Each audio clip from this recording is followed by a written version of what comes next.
স্থগিত ১৯ উপজেলা নির্বাচনের ভোট গ্রহণ সকাল ৮টা থেকে চলবে, বিকেল ৪টা পর্যন্ত সুষ্ঠুভাবে ভোট গ্রহণে সতর্ক আইন শৃঙ্খলা বাহিনী। রাজধানীর বাড়িধারায় পুলিশের গুলিতে আরেক পুলিশ সদস্য নিহত, আহত গাড়ি চালক হাসপাতালে ভর্তি, তদন্ত করে ব্যবস্থা জানালেন আইজিপি। হোমিও বোর্ডকে কেন্দ্র করে ডাক্তার দিলীপের সম্পদের পাহাড়, নিয়মে পরিণত নিয়োগ ও বদলি বাণিজ্য খতিয়ে দেখার তাগিদ টিআইবি। কেরানীগঞ্জের মনোরমার তন্ত্রমন্ত্রের প্রতারণার ফাঁদ, ৭০ বিঘা জমিতে বাংলো সহ গড়েছেন বিপুল সম্পদ, স্বামীকে বানিয়েছেন ইউপি সদস্য। এবং টানা তৃতীয়বার প্রধানমন্ত্রী হিসেবে আজ শপথ নেবেন নরেন্দ্র মোদী। অনুষ্ঠানে যোগ দেবেন শেখ হাসিনা সহ বিভিন্ন দেশের রাষ্ট্র ও সরকার প্রধান। দর্শক দেখছিলেন শিরোনাম সংবাদ সকালে, সঙ্গে আছি আমি কানিজ লাবণী। দর্শক এবার চলে যাচ্ছি বিস্তারিত সংবাদে। শুরু হয়েছে স্থগিত ১৯ উপজেলা নির্বাচনের ভোট গ্রহণ, সকাল ৮টা থেকে চলবে বিকেল ৪টা পর্যন্ত। সুষ্ঠুভাবে ভোট গ্রহণে সতর্ক আইন শৃঙ্খলা বাহিনী। দর্শক এ নিয়ে বিস্তারিত জানাতে ভোলা থেকে সরাসরি যুক্ত হচ্ছেন আমাদের সহকর্মী ছোটন সাহা। ছোটন, ভোট গ্রহণ কি শুরু হয়েছে কিনা, কেন্দ্রে ভোটারের উপস্থিতি কেমন দেখছেন, কি তথ্য রয়েছে জানাবেন। ধন্যবাদ লাবণী।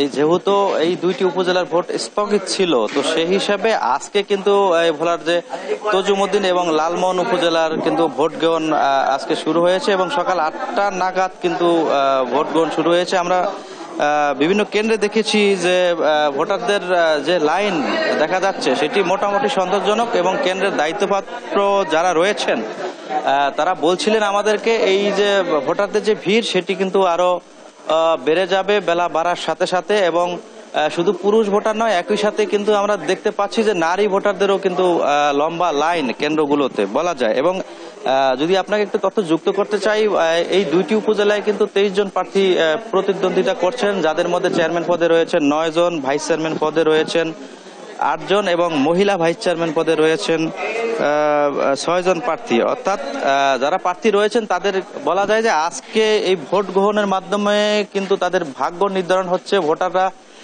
প্রার্থীদের ভাগ্য নির্ধারণ করবেন এবং ভোটারদের সাথেও আমি কথা বলেছি এবং তারা যেমনটি বলছিল যে আসলে কেন্দ্রে তাদের আসতে কোনো রকম বাধা বিঘ্নের মুখোমুখি হতে হয়নি এবং বলা যায় যে উৎসবমুখর পরিবেশে কিন্তু তারা কেন্দ্রগুলোতে এসে জড়ো হয়েছেন এবং তাদের সেই কাঙ্ক্ষিত ভোট দেওয়ার জন্য কিন্তু এখানে তারা দাঁড়িয়েছেন এবং অনেকে ইতিমধ্যে ভোট দিয়েছেন এবং অনেকে অপেক্ষমান অবস্থায় রয়েছেন। ভোলার লালমোহন উপজেলায় যদি চিত্র জানাতে চাই, সেখানে আসলে চেয়ারম্যান পদে সর্বাধিক প্রার্থী রয়েছে 8 জন প্রার্থী এবং সেখানে একজন বিএনপির প্রার্থীও রয়েছে, একই সাথে সরকার দলীয় প্রার্থী রয়েছেন বাকি 7 জন। তো সেই হিসেবে বলা যায় সেই উপজেলাটিও অনেকটা গুরুত্ব বহন করছে এবং সেখানেও তুমুল প্রতিদ্বন্দ্বিতার কথাও কিন্তু শোনা যাচ্ছে এলাকার যারা ভোটার রয়েছেন তাদের কাছ থেকে। তো এখানকার যারা প্রিজাইডিং অফিসার রয়েছেন তারা বলছিলেন যে ভোট নিয়ে এখন পর্যন্ত কোনো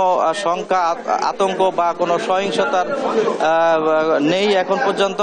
ভোটের ভেতরের এবং বাইরের যে পরিবেশ রয়েছে সেটি অনেকটা ভালো এবং রিটার্নিং কর্মকর্তা বলছিল যে 5 স্তরের মধ্যে দিয়ে এই দুটি উপজেলার ভোট গ্রহণ হচ্ছে এবং এখানে পুলিশ, র্যাব, বিজিবি সহ আইন শৃঙ্খলা রক্ষাকারী বাহিনীদের কিন্তু টহলও আমরা কেন্দ্রের বাইরেগুলোতে আমরা দেখেছি। এবং আমি রয়েছি ভোলার তজুমুদ্দিনের একটি ভোট কেন্দ্রে এবং এই কেন্দ্রে এখন পর্যন্ত যদি একটু দেখাতে চাই যে আসলে বলা যায় যে একেবারে ভোট গ্রহণের শুরুর সাথে সাথেই কিন্তু ভোটাররা এসে জড়ো হয়েছেন এবং এখানকার যে পরিস্থিতি, ভোটারদের উপস্থিতি আরো বেশির আশঙ্কাও কিন্তু তারা করছেন। তো লাবণী, এ ছিল আমার কাছে ভোলার যে দুটি উপজেলা পরিষদে ভোট গ্রহণ শুরু হয়েছে তা নিয়ে সর্বশেষ তথ্য। লাবণী, ধন্যবাদ ছোটন আমাদের সাথে যুক্ত থাকার জন্য। দর্শক, শুরু হয়েছে স্থগিত ১৯ উপজেলা নির্বাচনের ভোট গ্রহণ, সকাল ৮টা থেকে বিকেল ৪টা পর্যন্ত চলবে। সে ব্যাপারে সর্বশেষ তথ্য জানাচ্ছিলেন আমাদের সহকর্মী ছোটন সাহা। রাজধানীর বাড়িধারায় ফিলিস্তিন দূতাবাসের সামনে কাউসার আলী নামে এক কনস্টেবলের গুলিতে মনিরুল ইসলাম নামের আরেক পুলিশ কনস্টেবল নিহত হয়েছেন। এ সময় জাপানি দূতাবাসের গাড়ি চালক সাজ্জাদ হোসেন গুরুতর আহত হন। ঘটনাস্থল পরিদর্শনে এসে পুলিশের মহাপরিদর্শক চৌধুরী আব্দুল্লাহ আল মামুন জানান, ঘটনার কারণ জানা না গেলেও তদন্ত চলছে। ফজলা আদিত্যের রিপোর্ট। নিহত পুলিশ কনস্টেবল মনিরুলের মৃত্যুতে এভাবে কান্নায় ভেঙে পড়েন বড় ভাই কনস্টেবল মাহবুব। ঘটনার সূত্রপাত রাত 11:30টার পর রাজধানীর বারিধারায় ফিলিস্তিন দূতাবাসের উত্তর পাশে কনস্টেবল কাউসার আহমেদের এলোপাতারি 20 রাউন্ড গুলিতে ঘটনাস্থলে প্রাণ হারান মনিরুল ইসলাম নামের আরেক কনস্টেবল। এই সময় সাইকেল করে বাড়ি ফিরছিলেন জাপান দূতাবাসের গাড়ি চালক সাজ্জাদ হোসেন। তাকে লক্ষ্য করে গুলি ছুড়লে গুরুতর আহত হন তিনি। আহত গাড়ি চালক সাজ্জাদ হোসেনকে ইউনাইটেড হাসপাতালের আইসিইউতে ভর্তি করা হয়েছে। ডিউটি শেষ করে অ্যাম্বাসি থেকে আসার পরে এখন একটা পুলিশ পড়ে আছে, তাও আবার তো জানে না যে আসলে ঘটনা কী হয়েছে। তো পড়ে যাওয়ার পরে পরবর্তী শুনতে গেছে যে এখানে কী হয়েছে বা এই পুলিশ পড়ে আছে কেন, শোনার মাত্র ওরে গুলি করছে। কৌতূহলবশত জিজ্ঞেস করার সাথে ওকে 2 রাউন্ড গুলি করছে, একটা হাতে করছে, একটা পেটে করছে। ঘটনার পর অভিযুক্ত কাউসার আলীকে গ্রেপ্তার করা হয়। এই সময় পুলিশের মহাপরিদর্শক জানান বিষয়টি খতিয়ে দেখা হচ্ছে। কাউসার আলীর গুলি করা এলোপাথারি গুলিতে কনস্টেবল মনিরুল ইসলাম ঘটনাস্থলে মারা যায়। এছাড়াও জাপান এমবেসির ড্রাইভার সাজ্জাদ হোসেন তার এই গুলিতে গুলিবিদ্ধ হয়ে ইউনাইটেড হসপিটালে চিকিৎসাধীন আছে। ঘটনাস্থল থেকে আমরা কিছু ওই গুলির খোসা, এসএমটি গুলি এবং 20 রাউন্ড চাইনিজ রাইফেলের গুলি উদ্ধার করেছি এখন পর্যন্ত। কনস্টেবল কাউসার ভারসাম্যহীন বলে জানা গেছে। নিহত মনিরুল ইসলামের বাড়ি নেত্রকোনায়। তার 3 বছরের একটি সন্তানও রয়েছে। ফজলা আদিত্য, দেশ টিভি, ঢাকা। ছিলেন হাসপাতালের 4র্থ শ্রেণীর কর্মচারী, বনে গেলেন হোমিও বোর্ডের চেয়ারম্যান। 5 দফা মেয়াদে 16 বছরেও ছাড়েননি চেয়ারম্যান পদ। দুর্নীতির প্রমাণ পেয়ে মন্ত্রণালয় চিঠি দিয়েও নড়াতে পারেনি ডাক্তার দিলীপ কুমারের চেয়ারম্যান পদ। হোমিও বোর্ডে কায়েম করেছেন পরিবারতন্ত্র। আইনকে বৃদ্ধাঙ্গুলি দেখিয়ে নিজের ইচ্ছাকেই নিয়মে পরিণত করেছেন ডাক্তার দিলীপ। চেয়ারম্যান পদের বদৌলতে বনে যান প্রায় 1000 কোটি টাকার মালিক, গড়েন স্বর্ণ ও হীরার ব্যবসা। অনুসন্ধানের আজ 2য় পর্ব, জানাচ্ছেন ফখরুল ইসলাম। ডাক্তার দিলীপ কুমার রায় নামে বেনামে সম্পদ, বিত্ত বৈভবে এখন প্রায় 1000 কোটি টাকার মালিক। স্বর্ণ হীরে ব্যবসায় প্রতিষ্ঠিত ব্যবসায়ী। বাড়ি, কারখানা, ইটভাটা, মেডিকেল কলেজ, কোথায় নেই ব্যবসা প্রসারিত বহুমুখী খাতে। ফরিদপুর বোয়ালমারীর ধোপা পরিবারের সন্তান দিলীপ কুমার রায়ের উত্থানটা 80-র দশকে হোমিওপ্যাথি মেডিকেল কলেজের 4র্থ শ্রেণীর কর্মচারী হিসেবে। করেন রাজনীতিও। ডিপ্লোমা করেই হয়ে যান ডাক্তার দিলীপ কুমার। আউটডোর চিকিৎসক ওপিডি থেকে 2008 সালের পর আবাসিক চিকিৎসকের দরকার নেই, তাতেও জোরপূর্বক ভাগিয়ে নেন আরএমও পদ। ছাপোষা চিকিৎসক থেকে প্রভাবের 16 কলা পূর্ণ করে এক লাফে বসেন হোমিও বোর্ডের চেয়ারম্যান পদে। তিনি প্রথম পর্যায়ে Bangladesh homeopathic medical college and হসপিটালের সেই জায়গায় কেয়ারটেকার হিসেবে তিনি চাকরি নিয়েছেন। তিনি তার পদ পদবি এবং রাজনৈতিক পরিচয় দিয়ে তিনি হোমিওপ্যাথিক বোর্ডের চেয়ারম্যান হয়েছেন। 3 বছর মেয়াদী বোর্ড হলেও ডাক্তার দিলীপের চেয়ারম্যান পদের মেয়াদ আজও সদরূপে বহাল। প্রথমেই নিজ নামে ফরিদপুর বোয়ালমারীতে প্রতিষ্ঠা করেন ডাক্তার দিলীপ রায় মেডিকেল কলেজ হাসপাতাল। এখানে নিয়ম নীতির তোয়াক্কা না করেই সরকারি অনুদান 4 দফায় নেন 1 কোটি টাকারও বেশি। অভিযোগ আছে দেশের বিভিন্ন মেডিকেল কলেজে মোটা অঙ্কের বিনিময়ে সরকারি অনুদান বরাদ্দ দিতেন চেয়ারম্যান দিলীপ কুমার।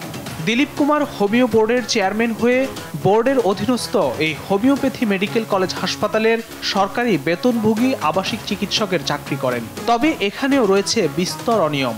একদিনের জন্য হাসপাতালটিতে যাননি, করেননি হাজিরা খাতায় স্বাক্ষর। তবে বছরের পর বছর মাসিক 55,000 টাকা নিয়েছেন। শুধু তাই নয়, প্রভাব দেখিয়ে টানা 2 বছরের জন্য বেতনভুক্ত ছুটিও নেন। সরকারি চাকরির বয়সসীমা সর্বোচ্চ 35 বছর।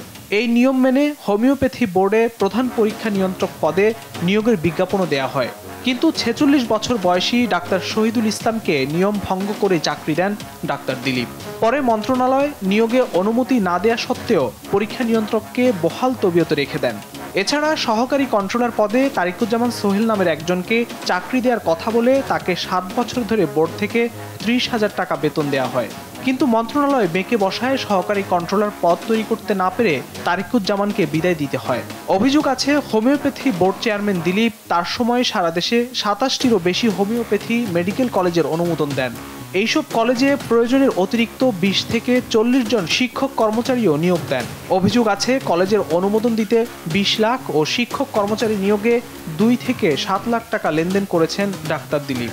এইসব অভিযোগ তদন্তে প্রমাণিত হলে মন্ত্রণালয় চিঠি দিয়ে ডাক্তার দিলীপ কুমার রায়কে নিয়োগ বদলি থেকে বিরত থাকার নির্দেশ দেন। শুধু তাই নয়, হোমিওপ্যাথি বোর্ডে মেম্বার নিয়োগেও অর্থ হাতিয়েছেন বলে অভিযোগ রয়েছে।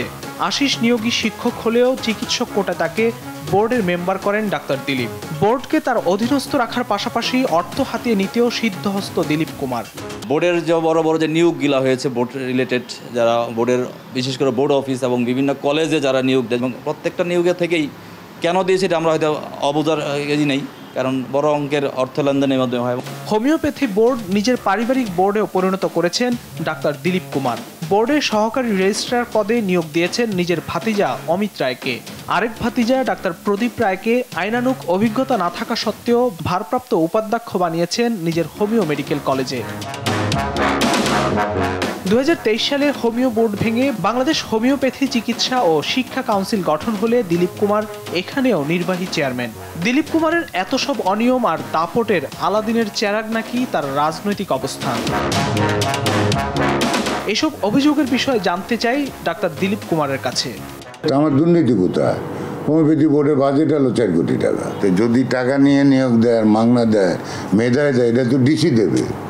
আমি নিয়োগ করতাম না। আমাকে যেটা বলছে যে অনেক আইন ছিল না, শিক্ষকদের বেতন কেন দিলাম আমি? সেই কলেজে আমার ভাতিজা, তার যদি শিক্ষাগত যোগ্যতা ঠিক থাকে, তার লেখাপড়া ঠিক, 10 বছর হয়নি শিক্ষকতার অভিজ্ঞতা লাগে না, তো সেটা প্রবাসক। ট্রান্সপারেন্সি ইন্টারন্যাশনাল বাংলাদেশ টিএবির নির্বাহী পরিচালক ইফতেখারুজ্জামান জানান, দুর্নীতির আশ্রয়ে এমন অর্থবিত্তের বিষয়টি সংশ্লিষ্ট কর্তৃপক্ষকে খতিয়ে দেখা উচিত। এই ধরনের উত্থানটা ঘটেছে, বিশেষ করে রাজনৈতিক প্রভাব, দলীয় রাজনৈতিক প্রভাব এখানে একটা মুখ্য ভূমিকা পালন করেছে। পুরো প্রাতিষ্ঠানিক প্রক্রিয়াকে এক ধরনের জিম্মি করে এই ঘটনাগুলো ঘটেছে। এবং এই ক্ষেত্রে যেহেতু রাজনৈতিক দলীয় রাজনৈতিক প্রভাবের একটা সুনির্দিষ্ট তথ্য আছে, সেই কারণেই দুদক এটা এভাবে বিষয়টি নিয়ে যথাযথ প্রক্রিয়া অনুসরণ করতে ব্যর্থ হয়েছে কিনা, ঘাটতি সৃষ্টি করেছে কিনা, সেটাও কিন্তু দুদকেরও এই প্রশ্নের জবাব দেওয়ার জন্য দায়বদ্ধ বলে আমরা মনে করি। একই সঙ্গে রাজনৈতিক পরিচয়ে কোনো দুর্নীতি হলে সেই বিষয়টিও নজরে আনার তাগিদ দেন ডক্টর ইফতেখারুজ্জামান। ফখরুল ইসলাম, দেশ টিভি, ঢাকা। আটা, তেল ও পানি মিলিয়ে নাভিতে ঘষলে সব মুশকিল আসান, এমন অভিনব এক ওঝার সন্ধান মিলেছে দেশ টিভির অনুসন্ধানে। কেরানীগঞ্জের কোনাখোলার ওই তান্ত্রিকের নাম মনোরমা। নামে মনোরমা হলেও আসলে তিনি গড়ে তুলেছেন মানুষ ঠকানোর এক ভয়ঙ্কর প্রতারণার ফাঁদ। নাভি খোলার নামে অভিনব তন্ত্র মন্ত্র দিয়ে বছরে কোটি কোটি টাকা হাতিয়ে নিচ্ছেন ফকির মা। কেরানীগঞ্জে তার রয়েছে 70 বিঘা জমির ওপরে বাংলো বাড়ি। স্ত্রী রায়ে স্বামী হয়েছেন ইউপি সদস্য। জোর করে মানুষের শত শত বিঘা জমি দখলে নিয়েছেন তিনি। সজীব রহমানের ক্যামেরায় শাহাদাত নিশাদের রিপোর্টে দেখুন বিস্তারিত। স্বামী স্ত্রীর অমিল, প্রেমে ব্যর্থতা কিংবা মাথা অথবা পেট ব্যথা, যে কোনো সমস্যারই মুশকিলে আসান। নাভি খোলার নামে তন্ত্রমন্ত্র, জাদুটোনা সবকিছুর সমাধান দেন তিনি। দেশ টিভির ক্যামেরা এবার তান্ত্রিক মায়ের খোঁজে কেরানীগঞ্জের কোনাখোলা। নাম মনোরমা সরকার। এলাকাবাসীর কাছে তিনি ফকির মা। নিয়ম মাফিক অগ্রিম টিকিট কেটে সঙ্গে নিতে হলো আটা, তেল ও পানি। তখন কেবল সূর্য উদয় হয়েছে মাত্র। ভোর থেকে ফকির মায়ের বাড়িতে এমন ভিড়। সঙ্গে থাকা আটা, তেল ও পানি দিতে হবে তান্ত্রিক মায়ের শিষ্যের কাছে। সঙ্গে দিতে হলো বকশিশ। পেটে ব্যথা নিরাময়ের মন্ত্র চাওয়া হলো ফকির মায়ের কাছে। কথিত অলৌকিকতার নামে পেটে আটা মুড়িয়ে তান্ত্রিক মা বের করলেন একটি রহস্যজনক পাথর, সুতাসহ কিছু ময়লা। জানান, রোগীকে শুকনা বান দিয়েছে এক মেয়ে। বান কাটাতে আনতে হবে দেশি মুরগি, সঙ্গে ভিজিট 320 টাকা। এখানে আসা কম বেশি সব রোগীকেই এই পথ্য দিচ্ছেন তিনি। প্রতারণার এখানেই শেষ নয়। বান মারার ভয়ে টোপ দেখিয়ে কখনো দেশি মুরগি, খাসি, গরু, এমনকি মোটা অঙ্কের অর্থ দাবি করছেন তিনি। দেশ টিভির অনুসন্ধানে খোঁজ মেলে জাদুটোনার আড়ালে সাধারণ মানুষের সঙ্গে প্রতারণার মাধ্যমে শত কোটি টাকা হাতিয়ে নিয়েছেন ফকির মা। রোগী দেখে দিনে আয় লাখ টাকা, বছরে এই সংখ্যা 3.5 কোটি। আর রোগীর কাছ থেকে নেওয়া গরু খাসি থেকে আয় আরো কয়েক কোটি টাকা। বড় ধরনের একটা বান মারছে, এই বানের মানে আপনার বিরাট বড় একটা ক্ষতির সম্ভাবনা আর কি আছে। এটা কাটানোর জন্য আর কি আমি টাকাটা দিয়েছিলাম 20,000। এমনি বান মারছে, টাকা পয়সা নেয় প্রচুর পরিমাণে। তারপরে ওই যে হাঁস মুরগি গরু ছাগল এগুলা দাবি করে। আমি তো খাসি গুলো পারতাছি না, আমার ঘরে তকবিরটা দেন কইছে না, খাসি না হইলে আমি তকবির দিতাম না। কেরানীগঞ্জে 70 বিঘা জমি নিয়ে গড়ে তুলেছেন বিশাল বাংলো বাড়ি, আছে গরু মুরগির খামারও। স্ত্রীর বিপুল ইনকামের অর্থে ইউপি সদস্য হয়েছেন স্বামী, কিনেছেন শত শত বিঘা জমি। এগুলো কি মেম্বারে কিনা যায়? হ্যাঁ হ্যাঁ কিনা 100 বিঘা জমি মেম্বারে পুরাটা ওই যে দান মিনাচ্ছে, ওই যে দান। শুধু তাই নয়, কেরানীগঞ্জে জোরপূর্বক সাধারণ মানুষের জমি দখল করে ভবন নির্মাণেরও অভিযোগ উঠেছে তার স্বামী নরেশ চন্দ্রের বিরুদ্ধে। 95% জায়গা, আর যে জায়গাটার ভিতরে এখন বর্তমান মার্কেট করা হইতেছে এবং ব্যবসা করা হইতেছে, ঠিক আছে, উনি কোন বলে করতেছে সেটা আমি জানি না। কার কাছ থেকে সেই সম্পদ নিল যে সে উনি ব্যবসা করতেছে, আজকে বর্তমানে ব্যবসা করতেছে, উপরে দোতলা তৈরি করতেছে। এ বিষয়ে নরেশ চন্দ্রের সঙ্গে যোগাযোগের চেষ্টা করা হলেও সম্ভব হয়নি। কেরানীগঞ্জের প্রশাসনের নাকের ডগাতেই এমন প্রতারণার রমরমা বাণিজ্য চালিয়ে যাচ্ছেন তান্ত্রিক মা, যেন দেখার কেউ নেই। এর আগে মনোরমার শাশুড়িও ছিলেন জাদুটোনার এই ব্যবসায়। শাহাদাত নিশাদ, দেশ টিভি, ঢাকা। দর্শক, সংবাদ সকালে আরও থাকছে। কুষ্টিয়ায় ফসলি জমিতে অবৈধ রাসায়নিক কারখানা, হুমকির মুখে 3000 হেক্টর জমিতে ফসল উৎপাদন খতিয়ে দেখে ব্যবস্থা নেবে প্রশাসন।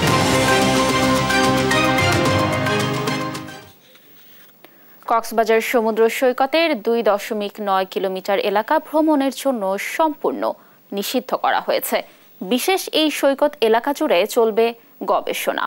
সম্পূর্ণ দূষণমুক্ত রেখে এই এলাকাটিতে গড়ে তোলা হবে সামুদ্রিক জীববৈচিত্র্যের অভয়ারণ্য। বিশ্ব সমুদ্র দিবসে বিশেষ এই সৈকত এলাকার নাম দেয়া হয়েছে বড়ি বিচ। কক্সবাজার থেকে সৌরভ দেবের রিপোর্ট। কক্সবাজার সমুদ্র সৈকতের রেজুখাল সংলগ্ন 2.9 কিলোমিটার বালিয়াড়ি জুড়ে স্থানীয় ও পর্যটকদের যাতায়াত নিষিদ্ধ করা হয়েছে। এখন থেকে এই সৈকতের দেখভাল করবে সমুদ্র গবেষণা ইনস্টিটিউট। সেখানে গবেষণা চালাবেন বিজ্ঞানীরা। সংরক্ষিত হিসেবে শনিবার বাংলাদেশ সমুদ্র গবেষণা ইনস্টিটিউট বড়ির কাছে বুঝিয়ে দেওয়া হয়েছে এই সৈকত। সেই সাথে বড়ি বিচ নামে এর উদ্বোধন করা হয়। বড়ির মহাপরিচালক জানান, এই সৈকত প্রাণবৈচিত্র্যের নিরাপদ আবাসস্থল হবে। এখানে কেউ এসে বিরক্ত করতে পারবে না। এই সৈকত থাকবে শতভাগ প্লাস্টিক মুক্ত। আমাদের একটা অভয়ারণ্য দরকার, স্যাংচুয়ারি যেটাকে আমরা বলি, ঠিক আছে, যেখানে কোনো ডিস্টারবেন্স থাকবে না, যেটা আমাদের জন্য একটা নিরাপদ আশ্রয়। এইভাবে আমরা এই বিচটাকে তৈরি করছি অনেক দিন থেকেই। সৈকতের পাশে যে মানুষগুলো বসবাস করেন তারাও এতে উপকৃত হবেন জানিয়ে এই সমুদ্র বিজ্ঞানী জানান, স্থানীয় জনগোষ্ঠীকেও এতে সম্পৃক্ত করা হবে। সমুদ্র উপকূলে যত ধরনের মেরিকালচার অ্যাক্টিভিটি আছে সেগুলো আমরা এই বিচে অলরেডি করছি এবং করব।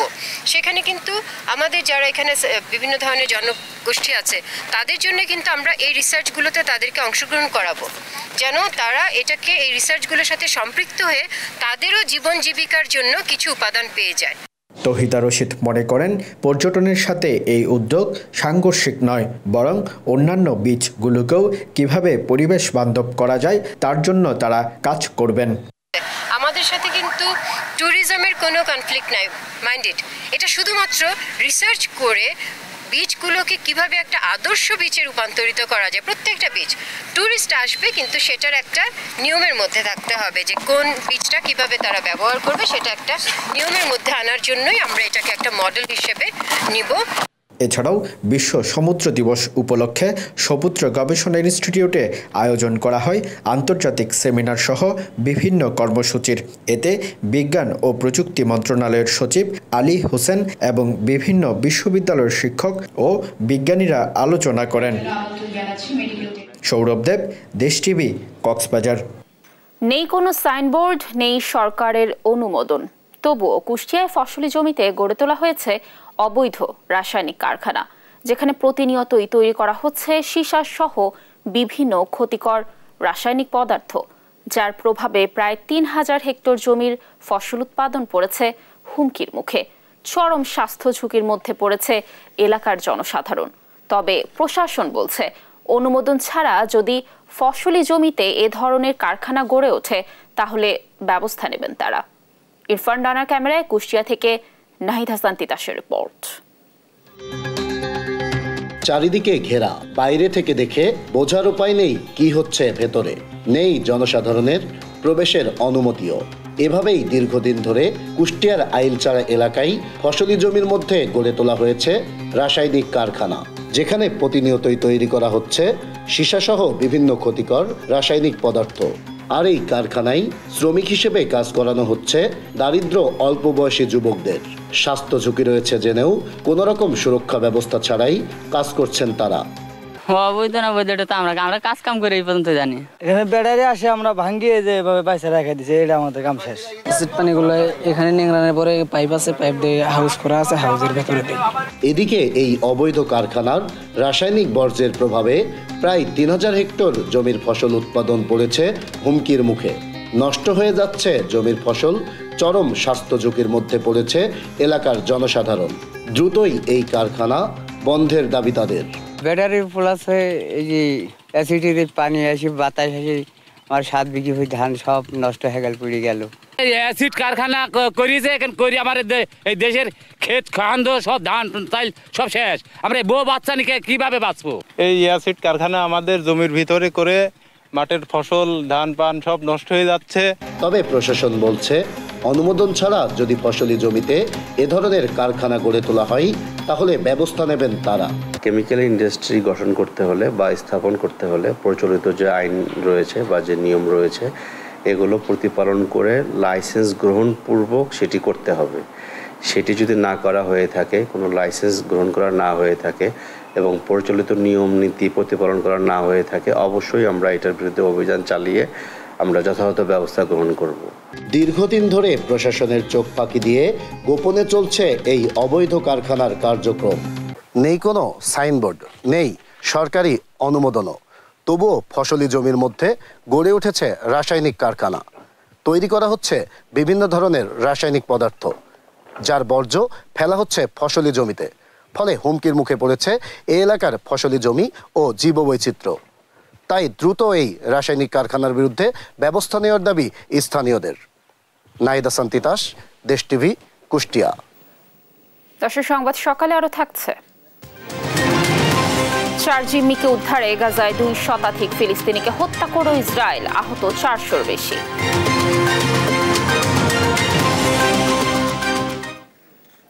দর্শক, নিত্যপণ্যের বাজার দর নিয়ে বিস্তারিত জানাতে গাজীপুর থেকে যুক্ত হবেন আমাদের সহকর্মী নজরুল ইসলাম। নজরুল, গাজীপুরে বাজারের সর্বশেষ পরিস্থিতি কেমন দেখছেন? ক্রেতা বিক্রেতারা কি বলছেন? কেমন পরিস্থিতি আজকের বাজারে জানাবেন। ফের বাড়লো ডিম, আলু এবং পেঁয়াজ রসুনের দাম। আপনি জানেন যে নিম্ন আয়ের মানুষের কিন্তু ক্রয় ক্ষমতার বাইরেই কিন্তু বাজার যে ব্যবস্থা সেটা কিন্তু চলে গেছে। তা আমি যদি যেখানটায় দাঁড়িয়ে রয়েছি, যে চান্দনা চৌরাস্তা এলাকা, এখানে কিন্তু সকাল থেকেই বিভিন্ন বাজার এবং দোকানে ঘুরে দেখেছি আমরা যে নিম্ন আয়ের যে মানুষ আছে ক্রয় ক্ষমতার বাইরে কিন্তু বাজার ব্যবস্থা দিন দিন চলে যাচ্ছে। তো সবগুলো বাজারেই আমরা খোঁজ নিয়েছি এবং ঘুরে দেখেছি যে এখানে কিন্তু বাজার যে পরিস্থিতি রয়েছে সেটা কিন্তু মানুষের নাগালের বাইরে রয়েছে। অর্থাৎ নিত্যপণ্য যেগুলো আছে, মাছ, মাংস, এমনকি মশলাজাত পণ্যের দামও কিন্তু ঊর্ধ্বমুখী এবং দীর্ঘদিন ধরে সেই পরিস্থিতি বিরাজ করছে। গত সপ্তাহের ব্যবধানে ডিম, আলু, পেঁয়াজ এবং রসুন সহ সব ধরনের সবজির দাম কিন্তু বেড়েছে এবং এইভাবেই কিন্তু বাজার ব্যবস্থা চলছে। আপনারা জানেন যে বেশি দামে বিক্রি হচ্ছে চিনি, চাল, ডাল, আটা, রসুন এবং সব ধরনের পণ্য কিন্তু কেজিতে 10 থেকে 20 টাকা বেড়েছে। তো এই সমস্ত অবস্থা কিন্তু আপনার বেশ কিছু দিন ধরেই চলছে। কিন্তু এখানে যে মনিটরিং, প্রশাসনের, জেলা প্রশাসনের যে মনিটরিং ব্যবস্থা, সেটাকে কিন্তু সাধারণ যে ক্রেতা রয়েছে তারা কিন্তু দুর্বলভাবেই দেখছেন। যে মনিটরিং যদি জোরদার করা হতো তাহলে হয়তো বাজার পরিস্থিতি এভাবে উঠানামা করতো না। কিন্তু আমরা চৌরাস্তা বাজারগুলো দেখেছি, সেই বাজারগুলোতে কিন্তু আমরা সবচেয়ে লক্ষণীয় বিষয় সেটা কিন্তু একটি দোকান দোকানেও কিন্তু আমরা মূল্য তালিকা দেখতে পাইনি, কোনো দোকানে কিন্তু মূল্য তালিকা নেই। এবং গরুর মাংসের দোকানও দেখেছি যে আপনি জানেন যে এখানে কিন্তু রোগা এবং অসুস্থ গরু সেগুলোই কিন্তু জব করা হচ্ছে এবং জবাই করা অসুস্থ গরুই কিন্তু 800 টাকা দরে বিক্রি হচ্ছে। এবং মাছ মাংস অর্থাৎ দেখতে পেয়েছি। তো এখানে কিন্তু আপনার সবগুলো বাজারে কিন্তু গাজীপুরের এই চিত্র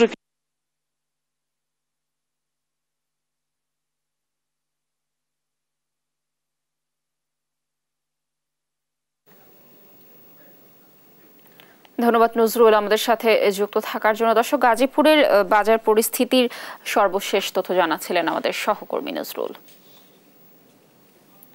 খাগড়াছড়িতে জমে উঠেছে কোরবানির পশুর হাট। কোরবানিকে ঘিরে জেলার ছোট বড় প্রায় 3000 খামারির কাছে 50,000-এরও বেশি পশু মজুত রয়েছে। প্রাকৃতিক খাবারের উপর নির্ভর পাহাড়ের এসব পশু স্থানীয় চাহিদা মিটিয়ে যাচ্ছে দেশের বিভিন্ন অঞ্চলে। দামও রয়েছে নাগালের মধ্যে। সহকর্মী অপু দত্তের পাঠানো তথ্যচিত্রে ফারিহা ইসলামের ডেস্ক রিপোর্ট।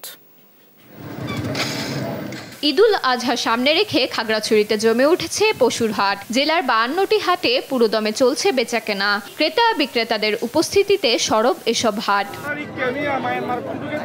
জেলা প্রাণী সম্পদ বিভাগের হিসেবে 3000 ছোট বড় খামারির কাছে রয়েছে কোরবানিযোগ্য 50,000-এর বেশি পশু। তবে পশুর দাম নিয়ে রয়েছে মিশ্র প্রতিক্রিয়া।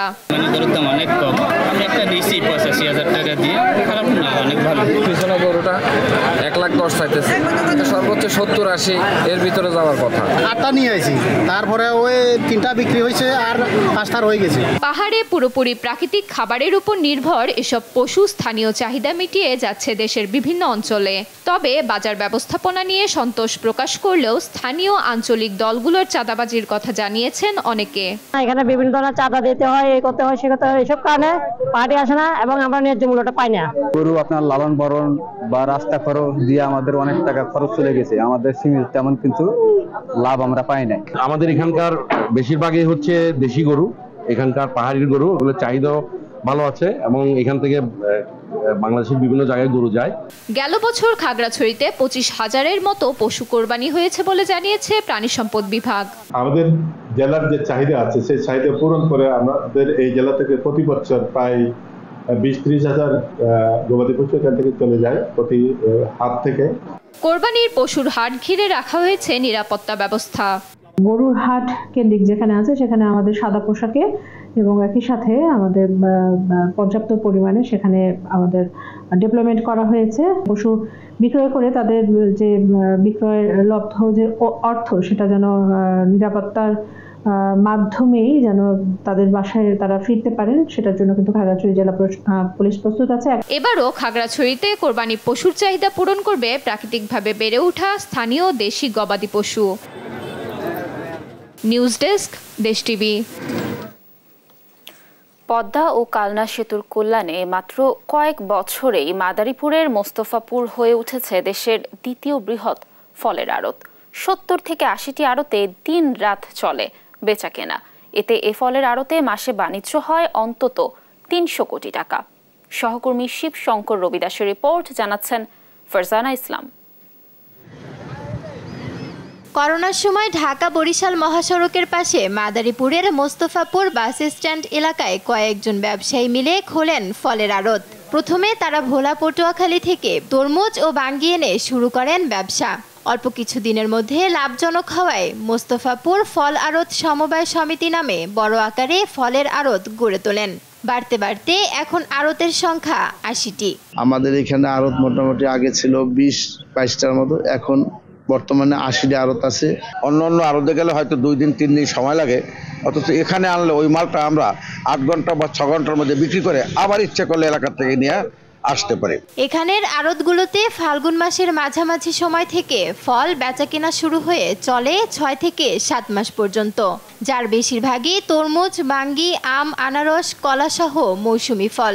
আড়তে আসার কারণে টাকা পয়সা খুবই নিরাপদ। এখানে আমরা টাকা পয়সা রাখতে চলে গেল, টাকা পয়সা বাড়ি পৌঁছে দেয়। ঢাকার বেচার মান এখানে অনেক ভালো এবং ভাড়ার দিক দিয়ে আমাদের কম হয়। ঢাকা বরিশালের চেয়ে এখান থেকে পরিবহন খরচ কম হওয়ায় খুলনা, নড়াইল, ফরিদপুর, ঝিনাইদহ, চট্টগ্রাম, সিলেট সহ দেশের বিভিন্ন জেলার পাইকাররা নেন ফল। এই জায়গায় মাল মনে করেন অনেক জায়গায় যায়, শরীয়তপুর, শিবচর, ফরিদপুর, মাগুরা, ঝিনাইদহ, কুষ্টিয়া, চিটাগাং, চট্টগ্রাম পর্যন্ত মাল যায়। পদ্মা সেতুর কল্যাণে সহজ যোগাযোগ ব্যবস্থাকে এই আড়তের সাফল্যের কারণ হিসেবে দেখছেন জেলার শীর্ষ কর্মকর্তারা।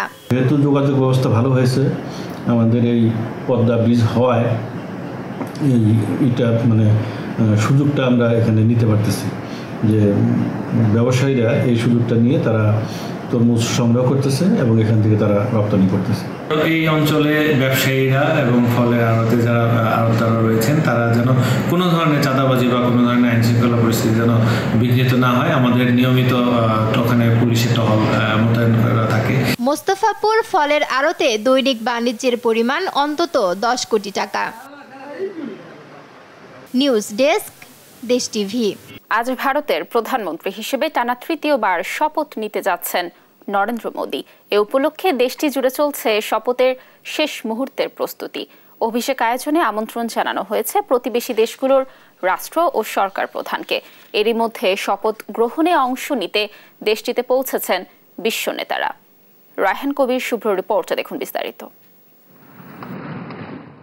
লোকসভা নির্বাচনের জয়ের পর বিজেপি নেতৃত্বাধীন এনডিএ জোট নেতা নরেন্দ্র মোদীকে সরকার গঠনের আহ্বান জানিয়েছেন ভারতের রাষ্ট্রপতি দ্রৌপদী মুর্মু। এর মধ্য দিয়ে জওহরলাল নেহরুর পরে দ্বিতীয় ভারতীয় নেতা হিসেবে তৃতীয় মেয়াদে শপথ নিতে যাচ্ছেন তিনি। এর আগে শুক্রবার এনডিএ জোটের বৈঠকে বিজেপিকে সর্বসম্মতিক্রমে পূর্ণ সমর্থন দেওয়ায় জোট নেতা ও নবনির্বাচিত লোকসভা সদস্যদের ধন্যবাদ জানান নরেন্দ্র মোদী। लेकिन 4 तारीख के बाद हमारा जो व्यवहार रहा है वो हमारी वो पहचान बताता है कि हम विजय को पचाना जानते हैं।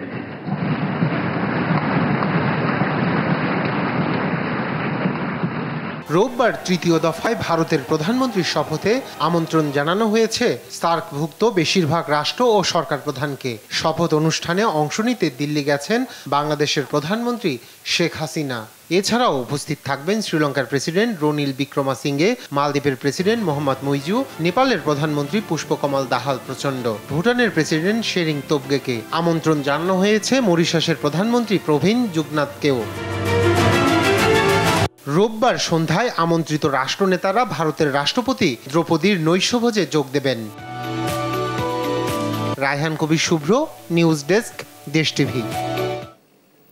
4 জিম্মিকে উদ্ধার করতে গিয়ে মধ্য গাজার নুসেইরাত শরণার্থী শিবিরে 2 শতাধিক ফিলিস্তিনিকে হত্যা করেছে ইসরায়েল। এ হামলায় আহত হয়েছেন 400-র বেশি। এ হামলা 4 ইসরায়েলি জিম্মিকে গাজা থেকে উদ্ধার করার অংশ ছিল বলে জানিয়েছে ইসরায়েল। অপারেশন চলাকালীন তাদের একজন কর্মকর্তা মারা গেছে। মার্কিন পররাষ্ট্রমন্ত্রী অ্যান্টনি ব্লিংকেন বন্দি মুক্তিকে স্বাগত জানিয়েছেন। মার্কিন প্রেসিডেন্টের নির্দেশিত একটি যুদ্ধবিরতি চুক্তি সমস্ত জিম্মিকে মুক্তি দিতে পারে বলে জানান তিনি।